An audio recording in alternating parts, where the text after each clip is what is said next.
माननीय सदस्य श्री असादुद्दीन ओवैसी जी। मोहतरमा चेयरमैन साहिबा, मैं शुरुआत में अपनी तरफ से ताज़ियत पेश करना चाहूँगा उन 26 लोगों को जिनका नाम पूछकर और मुसलमान नहीं होने के नाते पर उनको गोली मारकर कत्ल कर दिया गया। मैं ताज़ियत पेश करना चाहूँगा मौलाना इकबाल को, जो पूंछ के मदरसुल ज़ियाउल उलूम के मुदर्रिस थे, उस 5 साला लड़की मरियम को जिसको पाकिस्तान की शेलिंग में उसका पेट फट गया।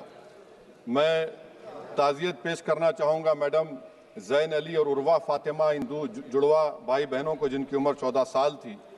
लांस नायक दिनेश कुमार को, बीएसएफ के सब इंस्पेक्टर मोहम्मद इम्तियाज़ को। मैं शुक्रिया अदा करना चाहूँगा कश्मीर की आवाम का कि उन्होंने पहलगाम के वाक़े के बाद मस्जिदों से ऐलान किया मजम्मत का, बग़ैर किसी के बोलने पर रोड पर निकलकर उन्होंने पाकिस्तान से आए हुए दहशतगर्दों की मजम्मत की। मैं मुबारकबाद देता हूँ हमारी मुसल्लह अफवाज को कि उन्होंने एक अजीम कुर्बानी पेश की और बहादुरी के साथ ऑपरेशन सिंदूर में भारत को कामयाबी दिलाई। मैं मुसल्लह अफवाज ने पहले 9 दहशतगर्द ठिकानों पर उनको निशाना बनाया और सबसे मेरी नज़र में जो दहशतगर्दी के दिल पर हमला हुआ वो भावलपुर का था और 6 एयरफील्ड, 3 हैंगर और 2 रनवेज को हमने तबाह किया। बाद में ऑपरेशन सिंदूर की कामयाबी की एक अहम वजह यह थी मैडम कि मुल्क में इत्तेहाद और इत्तेफाक पैदा हो गया था, एक यूफोरिया पैदा हो गया था, मगर अफसोस कि हुकूमत ने उसका फ़ायदा नहीं उठाया। मैं आज भी कह रहा हूँ, जिम्मेदारी के साथ कह रहा हूँ कि पाकिस्तानी फ़ौज, पाकिस्तान की ISI, पाकिस्तान का डीप स्टेट, उनका हयाती मकसद ये है कि हमेशा भारत को कमज़ोर किया जाए और अगर हमको इन ताकतों को कमज़ोर करना है तो देश में इत्तेहाद और इत्तेफाक को बरकरार रखना पड़ेगा। अगर हम बुलडोज़र के ज़रिए या फिर लिसानी जबर के ज़रिए या मजहबी फ़िरका परस्ती के ज़रिए अक़लियतों को निशाना बनाएंगे तो हम खुदा ना खास्ता उन पड़ोसी मुल्क के दहशतगर्द तंजीमों को कहीं कामयाब ना हो जाए। मैडम, मैं आपके सामने ये भी कहना चाहूँगा कि इत्तेहाद और इत्तेफाक इस मुल्क में जब मजबूत होगा तो हमको बैनुल-अक़वामी सतह पर दिखाने की ज़रूरत नहीं पड़ेगी। मैं आपकी तरफ से हुकूमत से चंद सवालात करना चाहूँगा कि वज़ीर आज़म ने कहा कि खून और पानी एक साथ नहीं बह सकते, आतंकवाद और बातचीत एक साथ नहीं हो सकती। तो मेरा सवाल आपके ज़रिए से वज़ीर आज़म और हुकूमत से ये है, फिर जिन इंसानों को बैसारा की वादी में मारा गया था, क्या आपका ज़मीर इस बात की इजाज़त देता है कि आप ट्रेड बंद कर दिए, पाकिस्तान का एयरक्राफ्ट हमारे एयर स्पेस में नहीं आ सकता, उनकी कश्ती हमारे पानी में नहीं आ सकती, ट्रेड खत्म हो चुका है डायरेक्ट इनडायरेक्टेड, आपका ज़मीर जिंदा क्यों नहीं है? किस सूरत से आप पाकिस्तान से क्रिकेट मैच खेलेंगे जब हम पानी नहीं दे रहे हैं? 80% पानी पाकिस्तान का हम रोक रहे हैं, ये कहकर के पानी और खून नहीं बहेगा, आप क्रिकेट मैच खेलेंगे? मैडम, मेरा ज़मीर तो गवारा नहीं करता कि मैं उस मैच को देखूंगा। क्या इस हुकूमत में इतनी हिम्मत है कि उन 25 मरने वालों को फोन करके कहे कि देखो हमने ऑपरेशन सिंदूर में बदला ले लिया, अब तुम पाकिस्तान का मैच देखो? बड़ी अफसोस की बात है मैडम, अकाउंटेबिलिटी किस पर है? पहलगाम किसने किया? 7.5 लाख हमारी फौज और सेंट्रल पैरामिलिट्री फोर्स है, ये कहां से 4 चूहे घुसकर हमारे भारत के नागरिक को मारे? अकाउंटेबिलिटी किस पर फिक्स होगी? LG पर फिक्स होगी तो LG को बरतरफ करिए, IB पर आती है तो एक्शन लीजिए, पुलिस पर आती है तो एक्शन लीजिए, मगर आप ये समझ रहे हैं कि ऑपरेशन कर दिया और हम खामोश लोग भूल जाएंगे। अकाउंटेबिलिटी फिक्स करना पड़ेगा। मैडम, डिटरेंस आपकी क्या है? आपने सर्जिकल स्ट्राइक किया, आपने बालाकोट किया, फिर ये पहलगाम हुआ, तो आपकी डिटरेंस की पॉलिसी नाकाम साबित हुई, कश्मीर की पॉलिसी नाकाम साबित हुई, 370 हटा दिया आपने एक रियासत को यूटी बना दिया और उसके बावजूद भी दहशतगर्द वहां पर पहुंच गए। तो और अफसोस मुझे इस बात का होता है मैडम कि पाकिस्तान को हम जानते हैं, पाकिस्तान और इजराइल इस पूरी दुनिया में एक फेल्ड स्टेट है और पाकिस्तान के आर्मी चीफ को, जिससे हमारे स्ट्रेटेजिक रिलेशनशिप है, जिसको अपना दोस्त कहते हैं, उस देश का प्रेसिडेंट उस शख्स को बुलाकर खाना खिलाता है अपने साथ जिसके भाषण से हमारे लोग मारे गए थे। तो क्या आपकी खारजा पॉलिसी कामयाब हुई? आप देख लीजिए। अच्छा, हमारे देश में एक ऐसी तंजीम है जिसका वजूद नफरत की बुनियाद पर और मजहबी अज़वियत को फैलाने के लिए बनाया गया। उनको तकलीफ है सेकुलरिज्म से, सोशलिज्म से, मगर हमारे संविधान के प्रियम्बल में लफ्ज सॉवरेन है। सॉवरेन का मतलब यह है कि हम खुद मुख्तार हैं, हम हाकिम आला हैं, हम अपने मुल्क के मुकद्दर का फैसला करेंगे।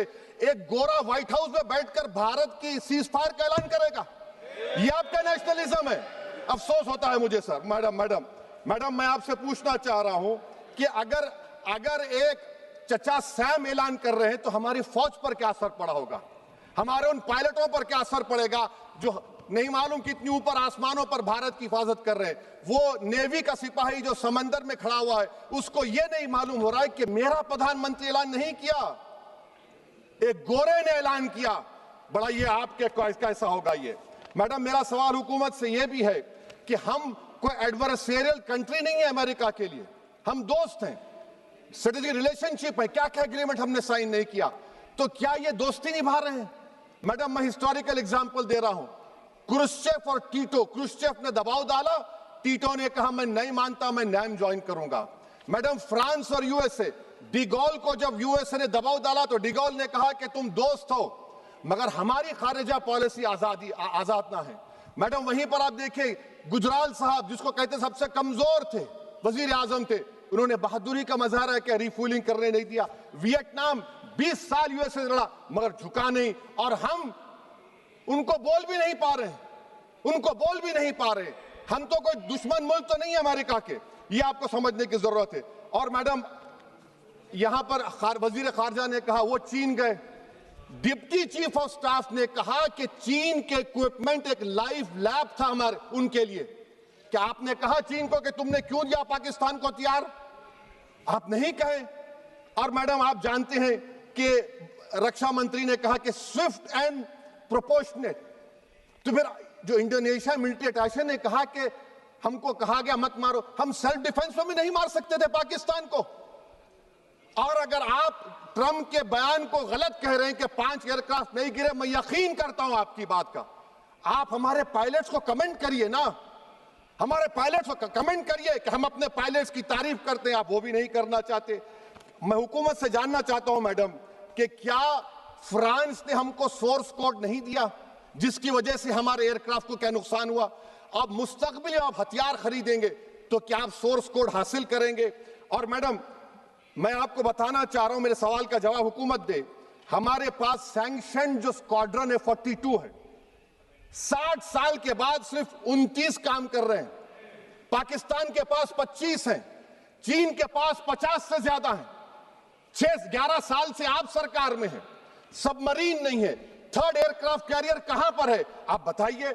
और मैडम, FATF में लाना पड़ेगा आपको। अगर आप विश्व गुरु हैं तो हम आपको चैलेंज कर रहे हैं, आप G7 के कंट्रीज को, GCC को और चचा सैम को राजी कराइए कि पाकिस्तान को, मैडम खत्म कर रहा हूं, FATF में दोबारा लाया जाए।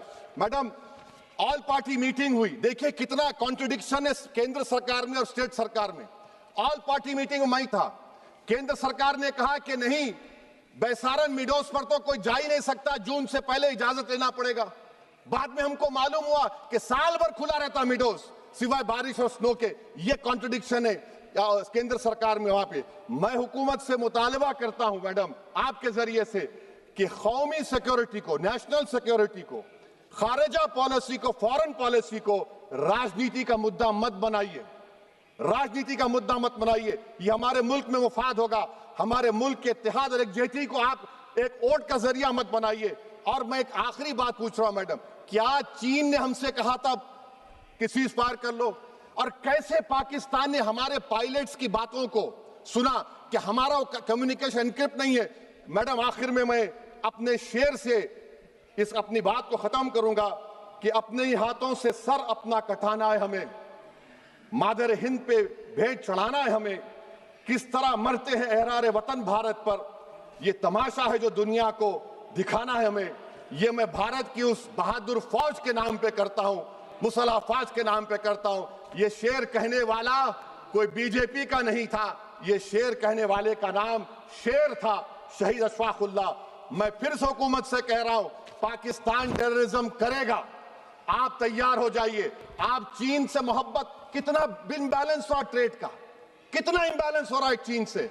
अच्छा, जब गलवान हुआ उस वक्त भी ट्रंप ने कहा था कि मैं बात करूंगा, हमने कहा नहीं बात करेंगे, जरूरत नहीं है। आज ट्रंप हमारे से पहले बोलता है इज्जत नफ्स भी कोई चीज होती है, इख्तिदार में कोई यहां रहेगा कोई वहां रहेगा, मगर इख्तिदार में इकबाल होना चाहिए। बदबख्ती की बात यह है कि आपने इकबाल को खो दिया। बहुत बहुत शुक्रिया।